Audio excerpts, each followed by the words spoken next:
안녕하십니까. 중국 문화를 알면 중국이 보인다. 중하 저자 이청화입니다. 오늘은 2년 전 제가 썼던 칼럼 중심으로 이야기를 좀 해보겠습니다.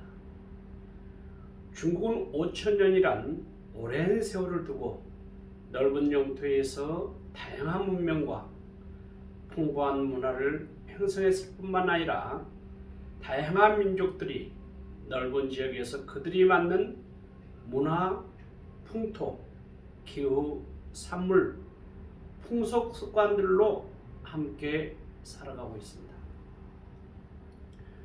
중국인들은 어려서부터 숫자의 개념이 철저함과 돈의 중요성을 배우고 전략하는 습관과 물건을 살 때 흠을 잡아서 깎는 데에 익숙해져 있는 것입니다. 그들의 또 다른 특성은 현실 중요시한다는 점입니다. 그리고 현실 적응을 잘하면서 일을 잘 풀어갑니다. 어쩌면 우리 한국 사람들은 중국을 이야기할 때에 만만디라는 말처럼 느긋하면서도 조금도 손해보지 않고 치밀한 계산과 누구하고도 온수 삼지 않는 관시관계, 사람이 품고 있는 욕심보다 꼭 한 걸음씩 물러설 줄 아는 잠재력을 엿볼 수가 있습니다. 중국인들은 가장 중요하게 여긴 것이 바로 관계라고 하는 것입니다. 중국에서 귀한 손님을 초대할 때는 꼭 술을 대접하죠.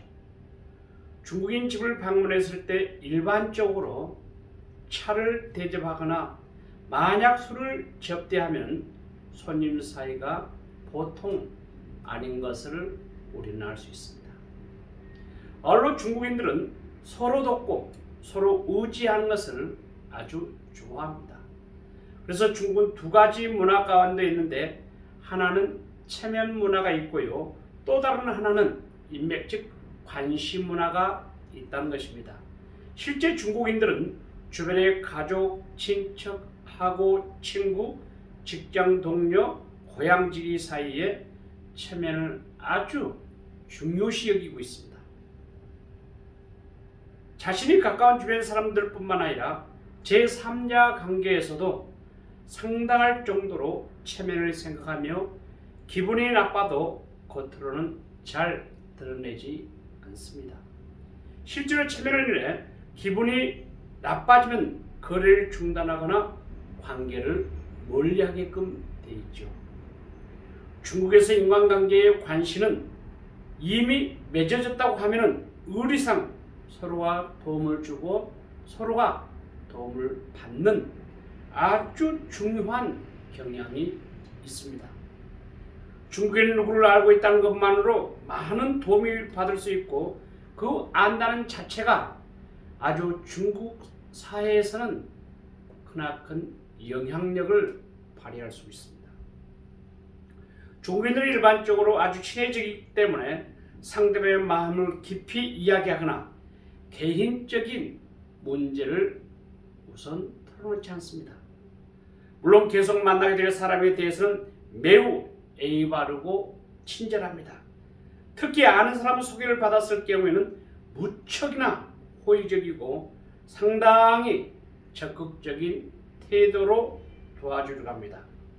중국인들은 손님을 환영하는 관습에 있어서 중요한 손님이 온다고 해서 손님을 대접하기에 때로는 빚도 진다는 이야기도 들립니다. 중국에서 초대받아 방문할 때는 정해진 사람 외에 같이 가지 않다는 것입니다. 만약 동행에 가려고 하면 사전에 반드시 양해를 구해야 하는 것입니다. 중국인들이 대화를 할 때는 상대방의 대화에 부담스러운 질문을 댈 수 있으면 삼가한 것이 좋습니다.